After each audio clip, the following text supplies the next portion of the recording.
Hello, Dub Nation. Get ready to lock in, because today's update is one you won't want to miss.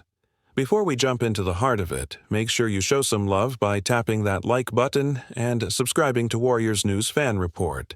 Let's keep this energy blazing like a splash from beyond the arc.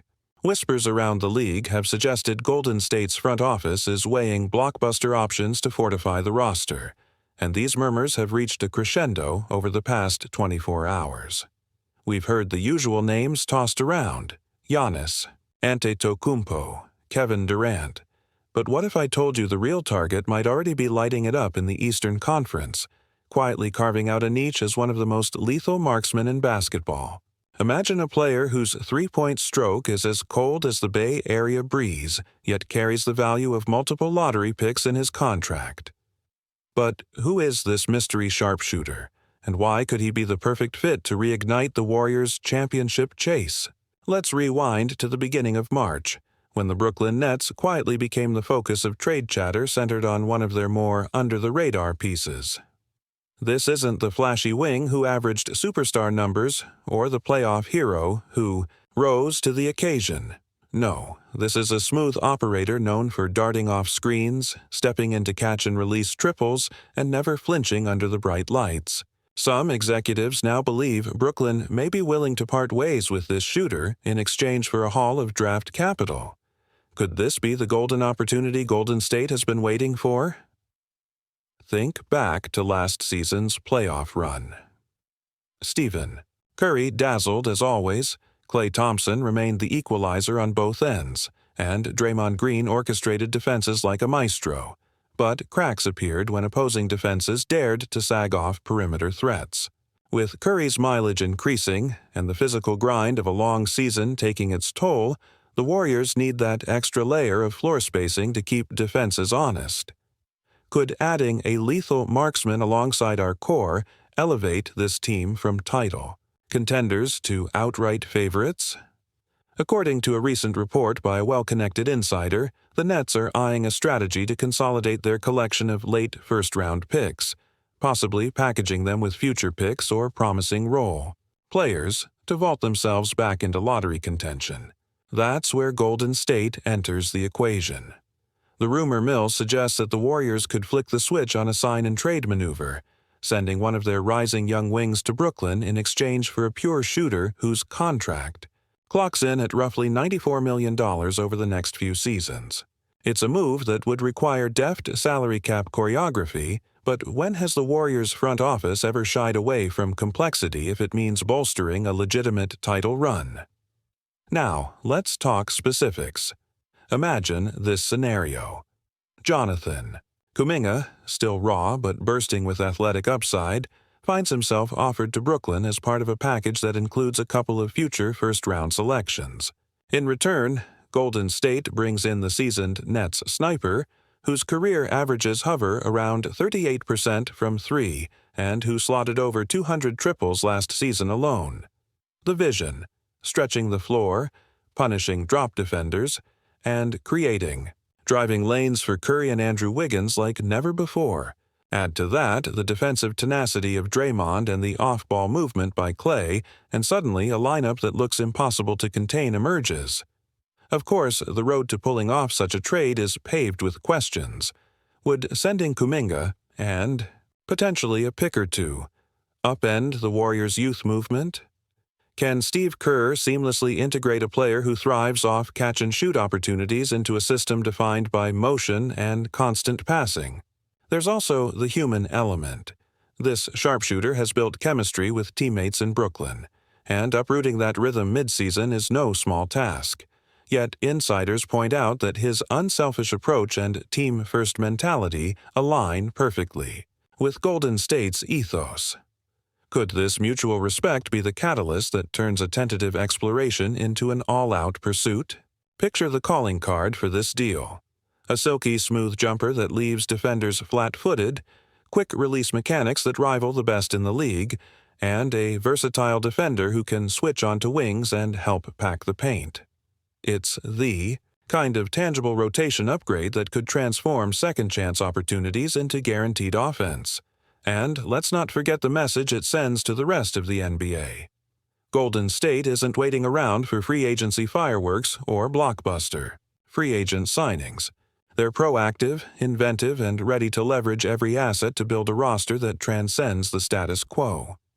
But what does this mean for the broader NBA landscape? A satellite office in Brooklyn might be orchestrating draft maneuvers to retool for the long haul, while the Warriors eye a win-now move that could define this era. Western Conference rivals, from the Lakers to the Suns, will be forced to recalibrate their strategies, weighing their own cap flexibility against the possibility of facing a backcourt that now boasts Curry's wizardry and a dedicated perimeter sniper on the opposite wing. Is this the move that finally tips the balance of power firmly in Golden State's favor? As speculation swirls and the trade winds gain momentum, fan forums are lighting up with hypothetical lineups.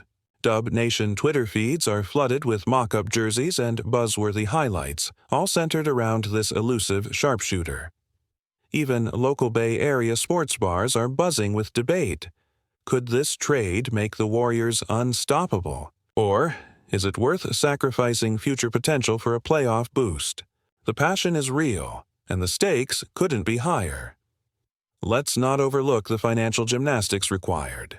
Executing a sign-and-trade for a contract of this size demands precision, clearing cap space through veteran buyouts, orchestrating multi-team deals if necessary, and aligning the timing so that the new acquisition can hit the court before the postseason grind intensifies. Yet, if there's one franchise renowned for orchestrating cap wizardry, it's Golden State. Championship pedigree is written in every front office transaction they've engineered over the past decade. For now, the name remains just beyond the horizon of our discussion, but Dub Nation, prepare yourselves for the reveal. In Part 2, we'll pull back the curtain to name the exact player at the center of this seismic rumor, dissect the rumored trade package down to the final draft pick, and project how his arrival could reshape every possession, every matchup, and every title contender's roadmap. Until then, keep the conversations blazing, because this, right here, could be the move that defines a dynasty. All right, Warriors family, make sure you hit that like button and turn on notifications so you're the first to know when Cameron Johnson officially dons the royal blue and gold and we kick this championship chase into overdrive. Now, let's dive into how this jaw-dropping move could unfold and what it means for every corner of Dub Nation and beyond. First, picture the moment the front office pulls off the sign and trade. A flurry of backroom negotiations, calls between San Francisco and Brooklyn execs, agents juggling paperwork, and finally, the ink dries. Cameron Johnson, the silky smooth sharpshooter who torched nets in the Eastern Conference, steps off a charter flight onto Bay Area soil, greeted by a sea of blue and gold jerseys. He strides into the Warriors' facility, locks eyes with Steve Kerr and Draymond Green, and feels the weight of the legacy he's about to join. This isn't just a new contract. It's a fresh chapter in a dynasty narrative that has thrilled fans for a decade. On the court, his integration sparks immediate fireworks. In the first preseason look, you see Curry drive hard into the lane, defenders collapse, and Johnson lurking in the corner like a predatory eagle. One pass, one catch, one releasing of the smoothest three you've ever seen. The arena erupts.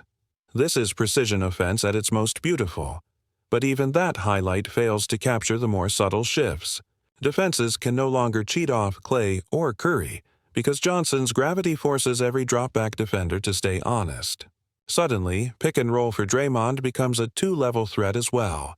One defender hedges the screen, the other hangs back to cover the corner, and Stevens steps into yet another MVP-caliber mid-range jumper. The spacing, the motion, the unselfish sharing of the basketball. It's as if the offense received a recalibration that elevates every possession. But it's not all sunshine. Johnson's arrival inevitably reshuffles rotations and minutes. Eric Paschall, whose energy off the bench has been invaluable, might find his role reduced. Kevon Looney, the glue-finger rebounder and defensive stalwart, must adapt to fewer minutes. Inside the arc, tasked more with mentorship and spot duty. Even Draymond sees tweaks. Less time initiating on offense, more time anchoring the defense alongside Johnson's underrated perimeter warding. These are growing pains, yes, but sources close to the locker room insist the veteran core welcomed. Johnson's professionalism. He's reputed to be the consummate teammate. Studious in film sessions, humble in practice, relentless in the gym, precisely the character that aligns with the Warriors' culture. Let's consider the cascading impact on the Western Conference. The Suns, who banked on backcourt continuity and a lethal hybrid between Devin Booker and Chris Paul, now face a Warriors squad with 4 elite shooters at multiple levels. Every pick and pop becomes a nightmare scenario. Meanwhile, the Lakers, freshly rumored to flirt with other spot upgrades, must weigh whether to pursue a costly veteran addition themselves or rely on James and Davis to outgun a more balanced Warriors offense. Even the Nuggets and Timberwolves, teams with young cores ascending, must decide if locking up their own young stars long-term is prudent, or if they should chase a big swing in free agency just to keep pace. The ripple extends beyond matchups. 2. Ticket prices in San Francisco climb as season ticket holders scramble to secure courtside seats for the Cameron era. Merchandise sales skyrocket overnight. Jersey sales with Johnson's number 23 number flying off shelves. Local broadcast. Ratings jump by double digits as casual fans tune back in, enticed by the promise of yet another historic run. It's the kind of buzz that only a move of this magnitude can ignite, turning the Warriors from perennial contenders into unstoppable conversation starters on every sports network. Now, let's address the elephant in the room: championship chemistry. Can a mid-season trade, even one for a perfect schematic fit, preserve the unspoken understanding that's driven this team's identity? Warriors insiders say yes. They highlight how Johnson's previous stints alongside elite guards in Phoenix and Brooklyn showcased his ability to move without the ball, set tight off-ball screens, and understand spacing nuances. In a Warriors offense predicated on cutting, screening, and read and react, Johnson's skill set is almost tailor-made. He doesn't need the ball in his hands to impact the game. He needs the right looks, and that's exactly what Curry and Green deliver time after time. Financially, the move is no small feat. The Warriors' front office would deploy every tool: veteran buyouts, stretch provisions, and possibly even a third-team facilitator to navigate the collective bargaining intricacies. Sources suggest the franchise treasury has already earmarked funds for potential tax penalties, underlining ownership's willingness to go all in on a championship window that still glows brightly, even as the core ages gracefully. The message is unequivocal. In San Francisco, excellence is a non-negotiable standard. So, will Golden State lift a fifth banner by moving heaven and earth to secure Cameron Johnson? Or could this bold gamble result in untimely injuries, lineup logjams, or simply falling short against an equally determined rival? History tells us that no dynasty sails smoothly. The greatest teams often encounter turbulence before reaching the summit. Yet, if there's one constant in the Warriors' DNA, it's resilience, the capacity to integrate new voices, embrace calculated risk, and crystallize team ethos in pursuit of the ultimate prize. And now, the moment of truth. Warriors Nation, what do you make of this bold maneuver? Is bringing in Cameron Johnson mid-season the missing piece that elevates Golden State from contenders to juggernauts? Or should the franchise protect its future flexibility and stick with the core that delivered 3 titles in 4 years? I'm itching to hear your take. Drop your thoughts in the comments below. Do you trust the front office wizardry, or are you nervous about roster congestion and role adjustments? If you enjoyed this breakdown and want more behind-the-scenes analysis, make sure to smash that like button, subscribe to Warriors News Fan Report, and ring the notification bell so you never miss our deep dives and latest rumors. Until next time, stay golden.